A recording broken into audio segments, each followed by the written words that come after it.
Dr. Rosen, thank you again for your time, and we appreciate the opportunity to learn from you. This is a great blend of courses covering pediatrics, maternity, and cranial adjusting and SOT all in one. And so I think there's a lot that we can talk about in terms of how you incorporate all of those different components into your practice. And in talking to you, it sounds like you've had a lot of experience treating athletic type injuries. And that's kind of one of the entry-level ways that you started treating the pediatric population. Can you tell us a little bit more about how you first got interested in pediatrics and then how you started to implement that in your practice, and then also how it's grown over the years? Sure.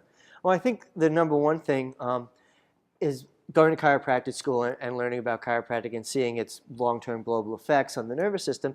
I was always kind of interested in pediatrics, but as a lot of us, when you're younger, you don't have kids. You're doing your thing. You're trying to figure out how you're going to make it in practice, how you're going to survive. I was an athlete. I was a hockey player. I was a runner. So that was kind of how I kind of got a little bit into chiropractic and understood about functionality in chiropractic.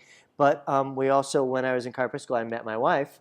And we got pregnant when we were in school on purpose. But then you have a child and you have this baby and you're understanding, what chiropractic is, and you realize that you have this developing nervous system here.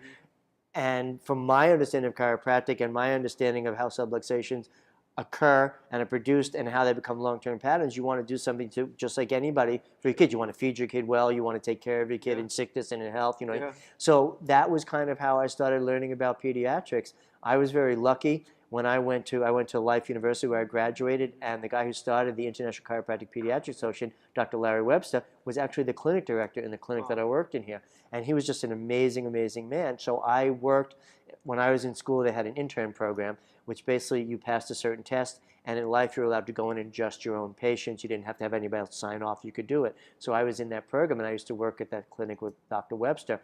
And just watching him work in the last 9 years of his practice, the only thing he took care of were kids and their mothers. His associates took care of everything else. So he kind of turned me on to the whole pediatric paradigm and the different adjusting techniques. Obviously, side posturing a 2-month-old, not too effective.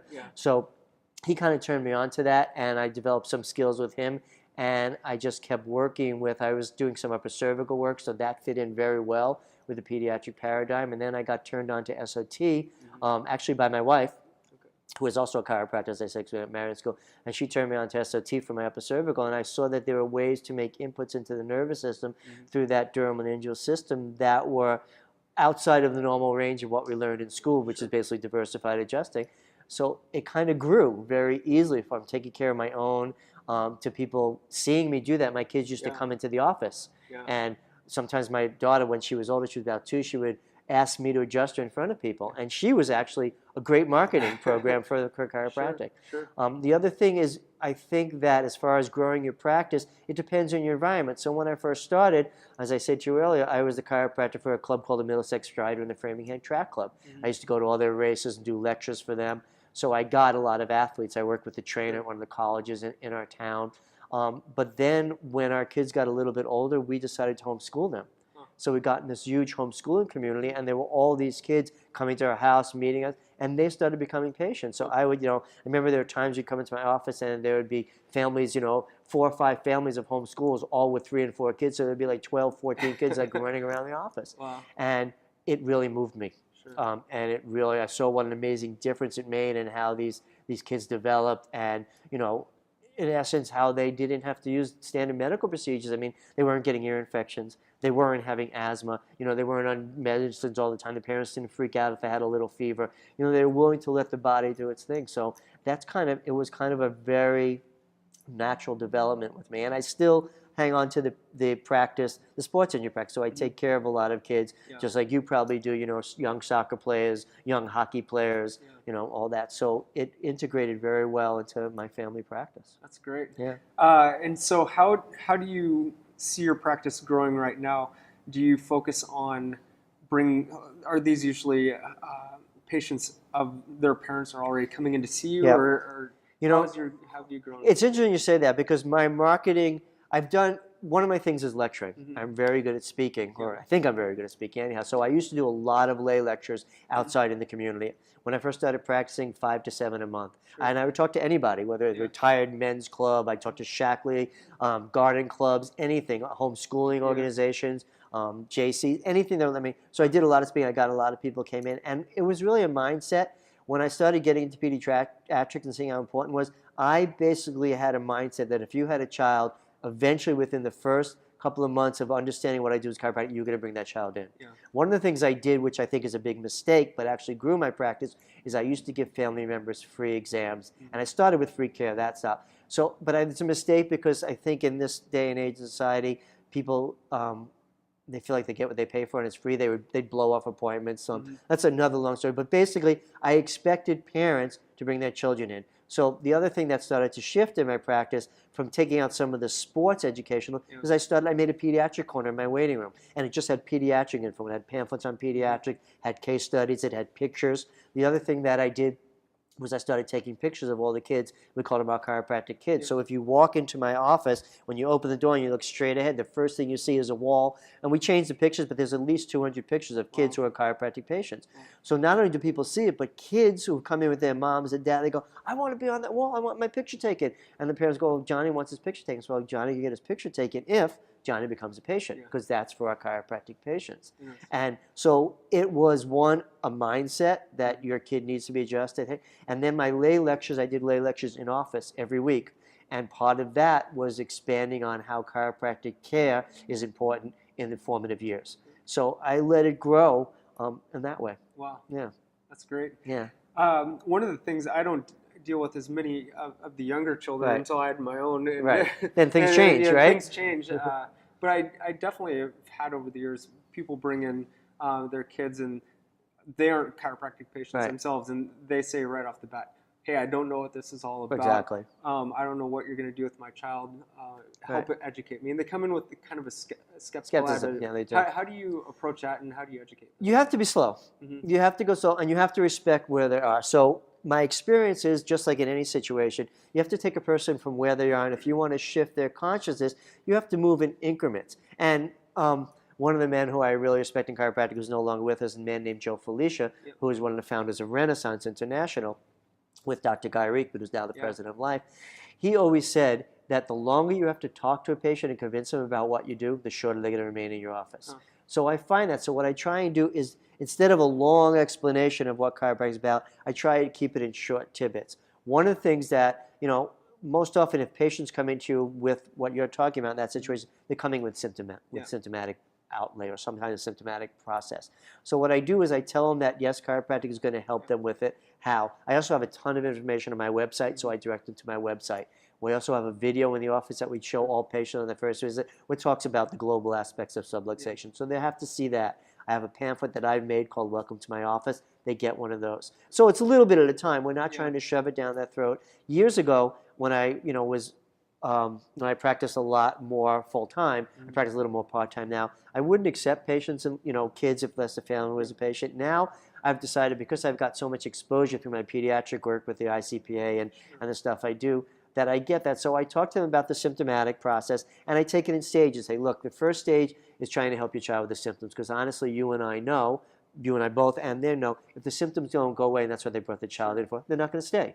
Whether it be asthma or whether it be colic or ear infections, if the child keeps getting sick and they think chiropractic is going to help them get well, there's nothing you can do to convince them. So I talk to them about, this is stage one. After they get through stage one, and because in the pediatric paradigm and the pediatric population, they usually get well. 90% of the time, what we do helps them. So once they get to that phase, then I try and educate them and say, look, now that we've got your child feeling better, that's just the first phase of what we're doing. That's kind of the acute care. Now what we want to do is help to get to the cause of why they got that way. So that's phase two. We can call it reconstructive care, well, whatever you want to call it. I frame it so they understand, okay, so now over the next couple of months, we need to check your child periodically to make sure, not the symptoms, but the subluxation, the pattern doesn't come back. So I try and explain to them that the pattern the child is experiencing is what's causing their nervous system an inability to adapt. And what we're doing is trying to change that pattern so the nervous system adapts better. I try not to hone in directly on the symptom, but to give them leeway that that could be what the symptom. So when they get to that point, I take them through that point. And let's say that's 5 months down the road, and I'm checking the child twice a month. Then I say, look, we've reached the point, and I use my indicators, my SOT indicators, my pediatric indicators, say the pattern that your child came in with, that subluxation pattern, is gone. Now you can choose if you want to do what we call wellness or maintenance care. And that opens the door for them to decide. What happens is usually one of three things. By that time, the parent decides to come in. Because they go, wow, if my child is, getting this well, they bring another child in. Number two, they say, thank you very much. I'm really glad my child's good. And we go on our way. And then occasionally, which is the rarer thing, but that's happened, they will keep bringing that child in for maintenance care. They won't become patients, and they won't bring the other child in. And they'll just keep bringing the child in. What I find is that will never be lifetime care. There'll be a certain point, either life gets too busy, where they'll stop. But they may come in for a year. They may come in for 2 years. But normally, if a child comes in, an experience I have one woman who brought that child in, happened to be a soccer player. She had leg problems and all this stuff. She got better. Came in just for the symptomatic care. The child got better, went through the reconstructive care, and then she decided to come in after about 6 months of me treating child. Now they both come in, and matter of fact, I do animal adjusting to bring their dogs in. Oh. So they all come in. Cover all the bases. So right. Yeah. So it's a matter of, I guess what we call Aikido chiropractic. I don't know if you're fond of martial arts or anything, but it's you bring them into your circle, and you allow them either to stay in your circle in a place that they're safe, or you let them move out of that circle. So instead of having the pressure and trying to sell, because I'm really not selling this, it's what I believe in, it's what I do. And, I tell them, my kids got adjusted since they were born. So I think it's about living and walking your talk. It's the same thing. Just like if you're a chiropractor in sports center and you weigh 350 pounds and you say you take care of athletes and you're overweight and you weren't, couldn't function, people would tend to not buy it. Exactly. Yeah. And I think it's the same with pediatrics. I take care of kids. I've taken care of my kids since they've been born. People ask me, and I'm sorry, when do you get adjusted? I'm like, no. And I just look at them and say, no, I don't get adjusted. I wouldn't buy this crap. And they say, no, of course I get it. I've been getting adjusted, since I was 19. That's when I first got turned on to chiropractic. And, I'm almost 60 now. Yeah. I usually tell them I'm 80, and I tell them that I look good. But so I think it's a respect for where they're at. Sure. It's a focus of what you believe in. And it's a willingness to not only communicate it, but an ability to be rejected. Exactly. Because we're all looking for the same thing in a relationship. We're looking to be acknowledged. We're looking to be cared for. And we're looking to be accepted. And if you follow those parameters and you talk to them without the attachment of without a goal-oriented attachment, which we're so not used to in this country, everything has to be goal-oriented. If it's ungoal-oriented, it's much easier for them to accept and do it. And they're much more likely to accept it and to be long-term patients. Exactly. It's their choice. It's an internal process as opposed to an external process. You all know that if you make an internal shift, it lasts a lot longer than some external force. Exactly. It's like kind of dieting. Everybody diets, they lose the 10 pounds, and they gain the 10 pounds, they do another diet, lose the 10 pounds. I mean, it's like, that's not an internal shift. Yeah. That's like, I want to lose 10 pounds. It doesn't work out. So that's great. That's very helpful. Yeah. Well, let's shift now from the infant population to that 10 to 12-year-old athlete, because one of the things that we're learning more from the research is how prevalent concussions are and head traumas are in young athletes, especially with soccer, high impact. I mean, you as a hockey player, football player. So just in terms of taking some of the information that we just learned from the cranial adjusting, how do you see that fit into that patient population? What are the common things that you're seeing in that patient population? Well, one of the things that I see and I get a lot of is chronic old-time concussions before. I mean, it's only been like the last 5 years maybe where people actually acknowledge that people are getting concussions all the time. We talk about the NFL, and we're talking about these people who can't function afterwards, and now we're talking about kids. I've had guys come in who were patients of mine that had 6 concussions by the time they were 16. Now they're 34 years old, and they have all these problems, and no one will admit that it's from the concussions. Sure. So and in soccer, the same thing, heading the ball, especially when the neck musculature is not strong enough to support it. You're talking about minor concussions. So I see it all the time. As a Craniopath, what's great about it, and some of the things that we talked about in this module, is evaluation protocols to determine what area of the brain is not functioning. Because we are fault-tolerant mechanisms. We can compensate for massive imbalances. There are kids who are walking around with learning disabilities that people wouldn't even know until you put them through a certain series of tests, and you can see that, oh my God, this person is dyslexic. Or they have focus issues, but they've compensated. So during the cranial evaluation in our office, we check very specific indicators for different levels of brain function, for cerebellar function, for vestibular, for midbrain, for cognitive function. So we can see imbalance of that. And what's amazing is when the parent's in the room, they can say, wow, why can't my child do that? And they'll go, I can do that. You know, I can stand on each foot for 16 seconds without falling over. My child's a great soccer player. How come they can't do that? Because your child is compensated. And now your child hurts their right leg every time, right? Because they can't balance, right? So during the exam, we try and filter out where the neurological deficits are. And in the cranial field, you know, most of the time, especially early on, we find those old patterns, the jamming of the sutures, create old duromeningeal stress patterns that actually reflects back into the spine. And it's very, very common where I'll get patients who come in from other chiropractors or friends of mine because they've plateaued with the patient. They keep creating the same pattern over and over, and I'll go and reevaluate the cranium, make a cranial adjustment, and after 3 or 4 cranial adjustments, the spinal pattern will start to change. Wow. So we see that both through the neurology of what we do in our exams, and then we see that with the inability for patterns to shift. You know, in the spine, if the pattern in the spine's not shifting, and the patient's doing the things that, you know, are right for them. I mean, obviously, if every time that you adjust them, they go out and play rugby, it's not going to be an easy. But if they're doing the things that are correct, then we always look to the cranium. And, you know, think about it, 80% of your central nervous system is here. This is 20% of your central nervous system. So those are the kind of things we look at. We use some very specific tests depending on the nature of the dysfunction. So if someone comes in knowing there's a dysfunction, the exam will be a lot more intense. Whereas if they come in as a well visit, let's say, we do a scanning. But using that scanning, we can find out where the imbalance is, and then we can target in on that. Great. Well, several people watching this video may be in chiropractic school right now, or just out of chiropractic school. You have a daughter who's in chiropractic school right now. So what are some things that you would advise people who are in that phase of life in terms of building up their practice based on some of the things that they learned in this, like with pediatrics, maternity, and SOT? What's interesting you say that, because one of the things, my first thing I always tell people in new practice, keep your overhead low, but now in chiropractic you can't do that because you're getting socked with all these crazy loans and interest. But what I tell people, and I tried to tell my daughter as well, I practice sacro-occipital technique. That's what she grew up with. She loves it. But I said to her, please learn other things during school, because it spoke to me. And I was, like I said, I was an upper cervical practitioner when I started, and my wife kind of turned me on to SOT, and I kind of poo-pooed. I was like, what are you going to do with these blocks? Give me a break. And anyhow, it worked, and I found it amazing.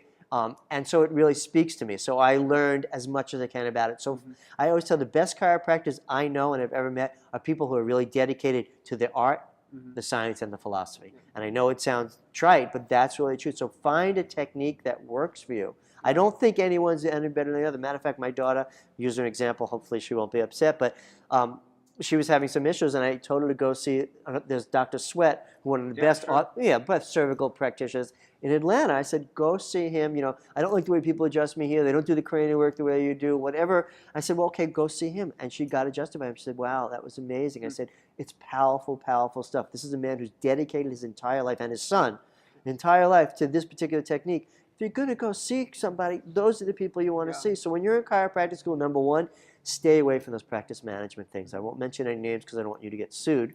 But stay away from the rah-rah stuff, only because you really need to walk your talk.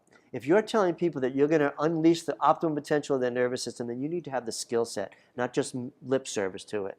You know, I also think you should stay away from pat responses to everything, whether pat reported findings, pat patient adjusting protocols, pat nutritional responses, anything where there's a system that someone set up. We're human beings. There is not a system that works for you, that works for me, that works for the people out there. There is nothing that works for everybody. So you need to be flexible and able to respond. If you start doing that pat stuff, what you end up becoming is a salesman or a saleswoman. You know, this is the way it is, and you try and fit people in the paradigm. The positive for that is that there are so many people on the planet that you'll get enough people to do that, and you can build a huge, big practice. Personally, that's not my paradigm. So walk your talk.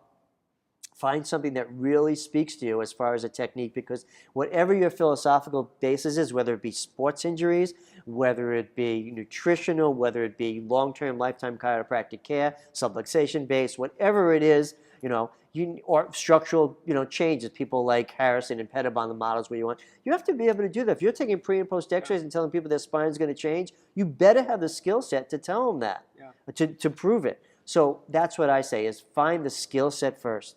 Because if you have the skill, everything else you can develop. Exactly. If you don't have the hands, if you don't have the skill, if you don't have the knowledge base to do it, then basically you're just selling it. So whatever it is that you do, be as good as you possibly be. Take as many seminars as you can.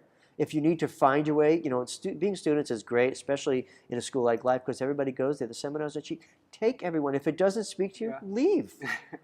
No, if you're taking a seminar and you go, this stuff sounds like a crock, don't diss it because it works for other people. Just leave. Find something that works for you. Yeah. And that's what I did. When I was in school, I took a lot of different, I took DNFT seminars, I took toggle seminars, I took AT seminars, I took SOT seminars, I took diversified adjusting, I took Gonstead seminars. Whatever came, I took it. Sure. And the ones that worked, I kept in my toolbox. I still use some of the techniques. I did network seminars. So I still incorporate some of them, even though I have a basis of an indicator system that I use. But I think for me, it made me grow as a practitioner. It made me respect people and made me respect the differences in how our nervous systems work. Exactly.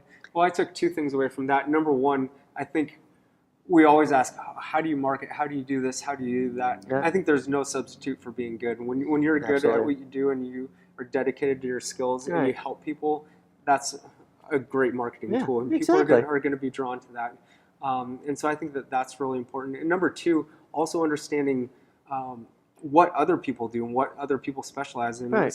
There are several techniques that I do not feel qualified or able to do at the or level even care to learn. Yeah, exactly. But man, I have a ton of respect for the people who do that because they help a lot of people. So I think those are really key things because oftentimes we get into these fights about this is right, this is wrong, but I think chiropractors do that all the time. Those are great pieces. Well, just give an example of that. So I had a patient. She had a lumbar disc injury.